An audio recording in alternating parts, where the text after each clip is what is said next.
Muito bem, a coragem que faltou para a presidente do STF, Carmen Lúcia, sobrou para Laurita Vaz, presidente do STJ. Enquanto a Carmen Lúcia, naquela confusão do habeas corpus para soltar Lula no domingo, demorou 7 horas para emitir uma nota que não dizia nada, a Laurita Vaz, ontem, talvez até também em função da repercussão toda do caso e vendo a oportunidade, disse tudo o que precisava ser dito, ou pelo menos uma boa parte do que precisava ser dito sobre essa confusão, sem precisar ofender ninguém. Mas a ministra Laurita Vaz, presidente do STJ, essa que você está vendo aí, ela falou sobre a atitude do desembargador petista, o Favreto, e não poupou o Favreto de críticas. Por exemplo, ela disse que a situação foi um tumulto processual sem precedentes na história do direito brasileiro.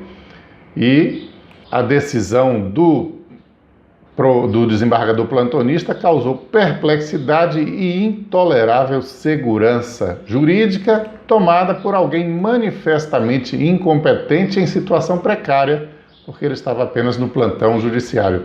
Incompetente aí não quer dizer que seja uma pessoa desqualificada, como muitas vezes alguém pode pensar e como às vezes até é noticiado de maneira a induzir isso.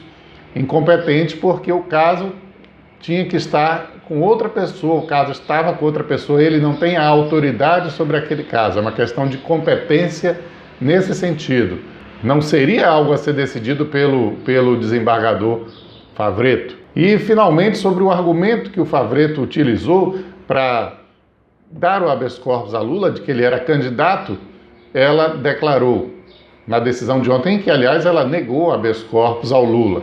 É óbvio e ululante que o mero anúncio de intenção do réu preso de ser candidato a cargo público não tem o condão de reabrir a discussão acerca da legalidade da prisão, do encarceramento. Evidente isso, né? Uma desculpa para lá de esfarrapada. Sendo assim, bastaria que qualquer pessoa para sair da prisão dissesse que é candidato. Já bastam aqueles casos em que o sujeito é funcionário público e se candidata só de fachada porque tem direito a uma licença para fazer a campanha. Mas para o PT a situação foi boa, para o candidato Lula foi ótimo, né? Porque gerou o debate, a confusão e algumas pessoas se revoltando e dizendo, olha, tá vendo, isso tudo é apenas para prender o Lula. O Lula é a maior prova daquela teoria, falem mal, mas falem de mim, como algo benéfico para objetivos eleitorais.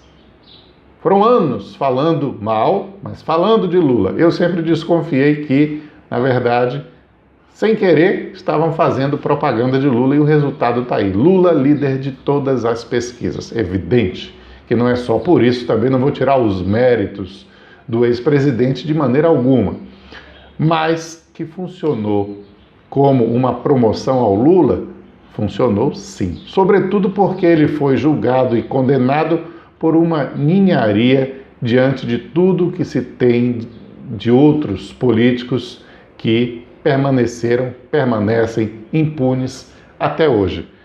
Sobretudo, os exemplos que mais chamam a atenção, porém não os únicos, são Aécio Neves e Michel Temer. Agora veja essa informação. Debate online sobre soltura de Lula teve até 8% de interferência de robôs. Então você fica aí batendo boca, se descabelando na internet com desconhecidos que são contra a sua opinião e pode estar discutindo com uma máquina. Atenção para não ter um infarto por causa de um robô que discute no Facebook com você. Por falar em coragem, que eu disse que teve a Laurita Vaz, hoje vai ter reunião do PR, PSC, DEM, PRB e Solidariedade. Vão se reunir para discutir o presidenciável. Existe uma intenção das cúpulas, sobretudo no DEM, de apoiar o Ciro Gomes. Só que os deputados não estão confortáveis com essa opção. E aí resgatam, para ilustrar essa matéria, uma foto de ACM Neto rezando e está faltando coragem para decidir. Está faltando coragem para decidir a chapa do José Ronaldo ao governo do Estado, está faltando coragem para decidir a quem se apoia para presidente, e esse pessoal está perdido igual cego em tiroteio, porque tudo que se fez para prejudicar Lula, o PT, a esquerda, parece que o feitiço virou contra o feiticeiro. O governo Michel Temer, que sucedeu a Dilma, derrubada, quando ele deveria ter caído junto com ela, é o maior fracasso da história em termos de popularidade. Os candidatos do que se chama direita moderada também são um fracasso. Alckmin, Rodrigo Maia, o empresário da Riachuelo, Flávio Rocha, o Álvaro Dias, todos eles não conseguem chegar a lugar nenhum nas pesquisas. E aí só quem se beneficia de toda essa circunstância, de um ódio que existe muito grande à esquerda, mas sem opção moderada, é o radical Jair Bolsonaro. Ontem eu comentei sobre a absolvição de Gedel, naquele processo em que ele era acusado pelo Ministério Público Federal de tentar interferir na delação do Funaro, ligando para a mulher do Funaro, e que o juiz absolveu Gedel a princípio, mas o Ministério Público Federal não aceitou essa decisão do juiz Valisney, lá de Brasília. Olha que o juiz Valisney é um juiz que tem se mostrado um juiz duro. Mas ali ele entendeu que não houve provas contra Gedel e absolveu. Mas o Ministério Público Federal recorreu. Portanto, Gedel não está ainda totalmente livre desse processo. Ontem eu noticiei aqui sobre o concurso da Prefeitura, falando que eram 44 vagas e não são 44 vagas para professor no município. Lembrando que são vagas para funcionário público efetivo, não é REDA. Mas são 100 vagas.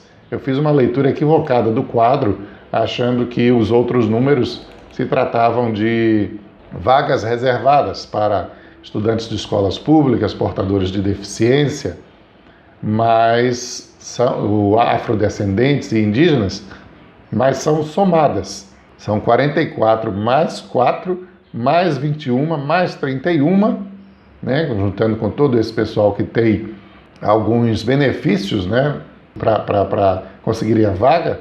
Lembrando que é um salário de R$2.000 para 20 horas semanais. Normalmente, os professores, ao longo do tempo, acabam indo para 40 horas e dobrando o salário.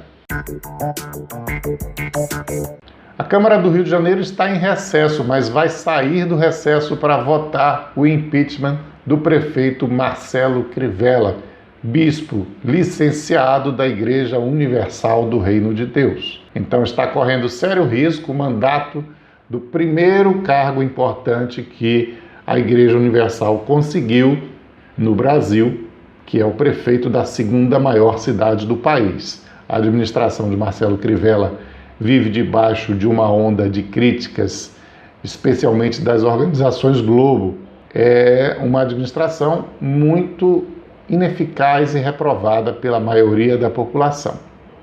E o Marcelo Crivella foi flagrado numa reunião prometendo benefícios com IPTU, para as igrejas não pagarem IPTU, e também furar fila de alguns procedimentos na área de saúde, dizendo que era para procurar a Dona Márcia. Quem não tem acesso à Dona Márcia que fique na fila. O Marcelo Crivella, querendo apoiar seu povo evangélico, pode perder o mandato.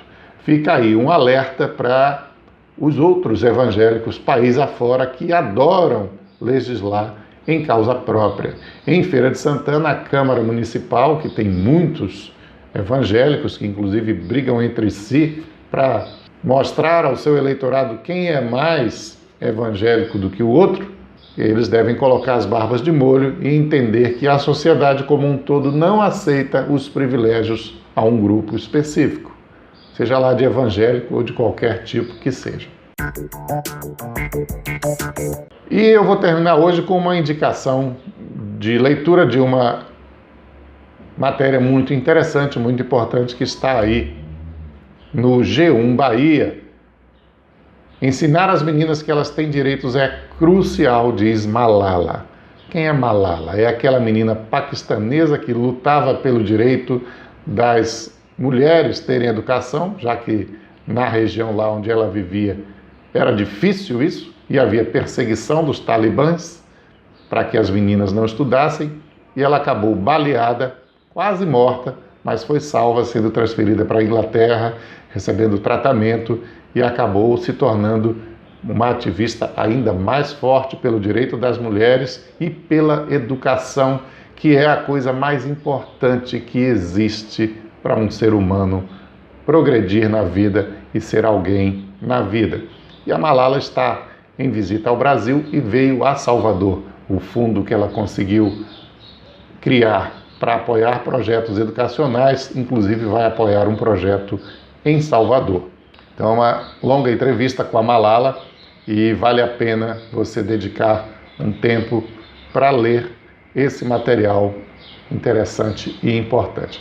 Aqui no Brasil, acesso à educação para a maioria das crianças a gente já conseguiu, meninos e meninas. O problema é a escola funcionar, a escola ensinar. O garoto e a garota saírem da escola sabendo o conteúdo. É nisso que a gente não consegue avançar. E também, com a má qualidade da escola e a precariedade das condições socioeconômicas dessas pessoas, elas acabam abandonando a escola e não concluindo nem sequer o ensino médio. A maioria vai ficando pelo caminho. Um abraço para você, então. Até amanhã.